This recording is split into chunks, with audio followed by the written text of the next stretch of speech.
Hi, everyone. Happy Sukkot, Chag Sameach, Modim L'Simcha, Shana Tova. Wishing you a beautiful, wondrous, and joyous, healing, abundant, miraculous, exciting, any other good words you can think of, loving, precious, stellar New Year. We are in the intermediate point of the holiday of Sukkot. It's called Zman Simchatenu. It's the time of our rejoicing between the old year, Rosh Hashanah, Yom Kippur, and the full-on release of the new year. So I just wanted to get on quickly, first of all, because I haven't been on for a bit, and I wanted to say Chag Sameach. I wanted to wish everybody, regardless of your background, that you should be able to absorb the intensely powerful, transformational, joyful light of this time. Sukkot is going on until in Israel through Shabbat, through Saturday night, and the rest of the world through Sunday night. Ends with Simchat Torah, when we rejoice over the Torah and dance with it. And it's God's mandate and God's light and God's transmission of potential to all of humanity. So the first thing I really want to say is that I want to invite you, if you don't know about it already, to a special event tomorrow. It's going to be a marathon event. It's going to be probably 2 hours of a deep dive exploration into the nature of the times. It's the first in a series called Decoding Current Events, Opening Our Eyes and Decoding Current Events. And the topic for tomorrow's session will be Winning the Hidden War for a World of Good. And I'll be exploring specifically with you a very, very special text from Mystical Torah text by the Lubavitcher Rebbe. And it contains some of the most profound secrets to how we can actually take the energy. First of all, understand the events that are happening around us. Understand what lies beneath them from a spiritual, from a divine point of view, where they're pushing us to and how we can get there. So we're going to be talking about that at great depth. We're going to actually open up the text and explore it pretty much from start to finish in the context of this larger conversation. And then when we're done with that, I plan to do a very special Divine Matrix prayer healing session. So if you're a fan of the Matrix, you can, when we do the replays, it's going to be one event, but when we put up the replays, we'll separate them out so that you can listen to the Matrix also, as many times as you want. Anyway, in the Matrix, we bring down new divine powers. We collect ourselves, we connect ourselves to each other and to Hashem, to the source, and to the energies of the time, of the moment, the day, the week, the month, the holiday that we're in, and doing that collectively bring down new potential into ourselves, into our circle, and into the world. And then we anchor it in. So we're going to be doing that at the end of our session, time permitting. There may be a chance for some Q&A and sharing of insights, but we'll have to see, there's always so much to talk about. But this will be an in-depth event. Again, tomorrow I'm going to be sending out an email and posting on here. I've already posted on, I think, all of these sites, maybe not YouTube. But anyway, it will start at 11 a.m. Eastern, 6 p.m. Israel, and go for probably, I'm guesstimating, 2 to 3 hours, including the Matrix. So if you can't stay on for the entire thing, there will be a replay. Also, if you can't be on live, but there's a very special, just turning off my phone, there's a very special energy that comes from collective prayer and collective learning. So when we're learning, when we're engaging with the text, it's like a meeting with God. The Torah itself teaches us that God is inside of the words of Torah, and especially in the words of mystical Torah. And when we're engaging together, when we get together as a group, we have a collective mind, a bigger consciousness, a bigger vessel, a bigger yearning, a bigger searching, a bigger understanding. And that's what comes out of the material that we're learning together. Likewise, the Matrix session. So I invite you to be on live if you can. Feel free to invite your friends. Again, I will post a sign-up link. You do have to people have to sign up for the event if they want to get the replays. Also, the first 100 people who come on, if we have that many live, I don't know, will have the opportunity to be on Zoom where you can post in the chat and I will see what you post, questions, insights. So we'll see where it takes us. I'm very excited. And now I'm going to go into a little bit about why. So this is the holiday of Sukkot. It's where we commemorate the clouds of glory that protected the souls of Israel, the Jewish people, in the long journey between the exodus from Egypt and the entering into Eretz Israel, into the land of Israel. 40 years, 40 is a very mystical number. Also the 40 sa'ah, 40 volumes, 40 measures of water in the mikveh, in the ritual bath, which brings about purification. It's the idea of transformation, because 40 is the number that holds entities, whether it's a person, whether it's a vessel that needs to be, I'm not going to go into the laws of the mikvah, or whether it's somebody who's converting, who has a Jewish soul and is converting into the Jewish people, that's the body goes into the mikvah, and the mikvah is able to transform things from one state of being to another. So that's the number of 40. So the journey of the 40 years was a kind of mikvah, was a kind of ritual immersion for the souls of Israel, through which many, many, many journeys happen, many soul journeys as well as physical journeys. So when we sit in the sukkah, we're commemorating that. We hold together the 4 species, the citron, the etrog, and the lulav, the palm branch, and the hadassim and the aravos, the myrtle and the willow, each of which has different, interesting because the willow doesn't have taste or smell. People have been talking about that.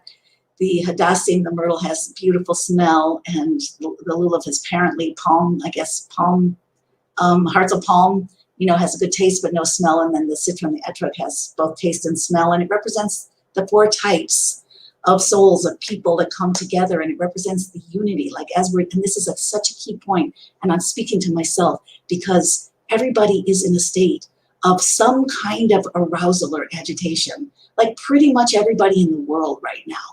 A lot of people are in a state of fear. A lot of people are trying to ward off fear.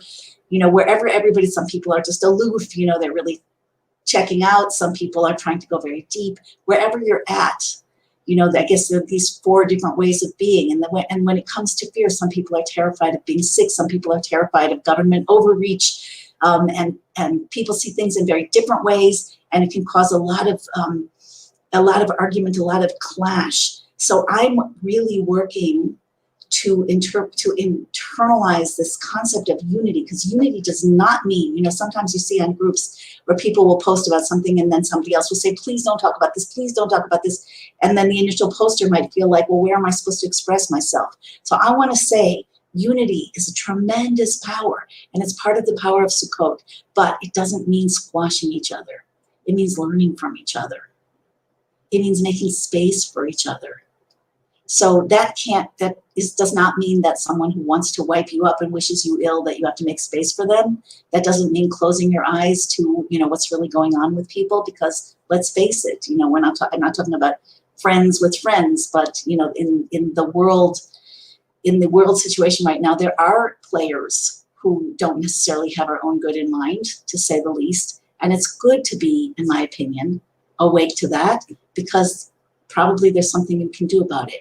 But nevertheless, the way that we do things, we want to go to the nth degree, that even if we're standing up against something that somebody's doing, our fellows are doing, I'm not talking about government institutions or whatever, the people in power, they have to handle themselves. When it comes to us, those who are just living our lives and watching and experiencing what's going on, it's extremely important to distinguish between people, loving the people, and standing up for what you think is right, even with those people, and allowing them to express themselves as well. So let's try not to shut each other down. Let's try to learn from each other. So the sukkah, we eat, we drink, some people sleep in and pray in the sukkah, in these booths that again commemorate the clouds of glory and the journey, that transformational journey in the desert, when the souls of Israel went from slavery, from oppression by Pharaoh, by Egypt, that was then the capital of black magic. It was actually a global capital of black magic, of occult arts, where people from all over the world would come to study that occult. There are a lot of people fascinated by Egypt. There's a reason for it. It was a very occult and very, in a certain sense, magical place, but not like sparkling magic, like heavy duty. So people would come to learn. And the slavery of Egypt, when the Israelites were enslaved in Egypt, it wasn't just a physical slavery, it was a spiritual slavery. I'm assuming some kind of mind control or whatever else was going on. And God had to come through Moses and break that control, break that occult control, step by step through the plagues and through the revelation of divine presence and power in order to break what's called the klipa, the spiritual impurity of Egypt, of Mitzrayim, and to force Pharaoh and the Egyptians to let the people go. God said through Moses, let my people go so that they can come serve me. So this set up a paradigm, we'll talk about it tomorrow, that's a cosmic paradigm that I think we're seeing now. I do totally believe that we're in the final war, in the final stages of the prophesied war that's called Gog U'Magog, which ultimately, I'll talk about it again tomorrow, won't talk about it too much right now, but Sukkot is the time when we read the prophecies about this war, and the Sukkah and the Lulav and Esrog give extra power, especially through our unity, give power to defeat the enemy in this war. So what is the enemy? The enemy is anything that conceals the core truth about reality. The core truth about reality is Ein Od Milvado. There's nothing here but God. So anything that suppresses that or conceals it, intentional or unintentional, is from the energy of Pharaoh, Paro. The energy of Paro, the king of Egypt, was what God? When Moses went to him and said, God sent me, let my people go. He's like, what God? I know about your God. Their God's here, and I'm the top of them all. And Hasidus Kabbalah teaches us that Pharaoh came from a very, very high level of divine power called Chamishis L'Paro, the fifth level of whatever. It's a wild spreading out of infinite lights, but without a guiding force. Like from the realm of Tohu, if you're familiar with that term. I've talked about it before. So, and Moses came from the realm of divine order, a higher divine order, so that we could express ourselves. Ultimately, all human beings can be completely expressed in their beauty and light, in their souls and in their bodies, in their hearts and in their minds, and yet at the same time be an essential part of a higher divine order.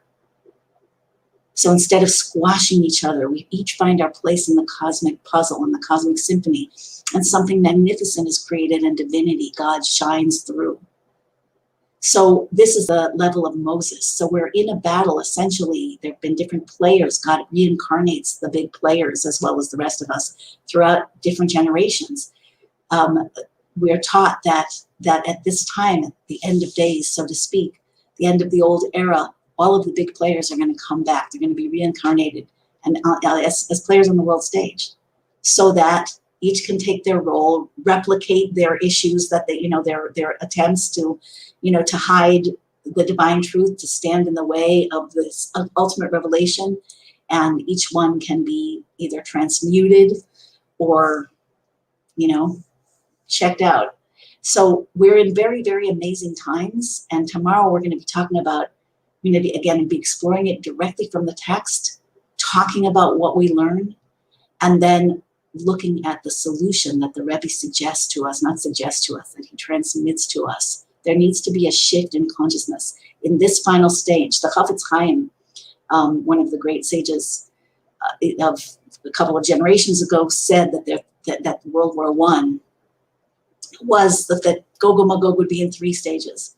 First, World War I. Then World War II, he called us the first 2 stages. So the war part of the war may already be over. But the 3rd stage, that's the most gripping. They'll take over most of the world. I saw a source yesterday, I'll talk about this some more tomorrow, that Gog U'Magog, this war is not actually a physical war, but it's a war over, it's a plague, it's a virus, it's a plague. And that the solution to it in that particular source is to be joyful and not to be afraid at all. So we really want to explore these things because light could drag us down right now. And in fact, I think that the forces of Paro, would like life to drag us down, because that's how our light gets suppressed. but we want to activate in us the power of Moses. Each one of us at the core of our soul, we're taught, has a spark of Moses, the first Redeemer, and of Mashiach, the final Redeemer. We want to activate that spark. So these events that we're experiencing, whether it's a virus or whether it's, the governmental, what I consider to be extreme governmental overreach, or the controversy, or the different opinions, or the remedies, or the lack of the economy, the money, all of it. It can either put us into a state of fear, or it can wake us up and lift us to a place of illumination and divine power. That's what we're going to be going for. So we're starting with our first session tomorrow, again at 11 a.m. Eastern Time, 6 p.m. Israel time. It's free. I'm sending out a link. I'll post a link on the Facebook groups as well. And if I remember, on the YouTube.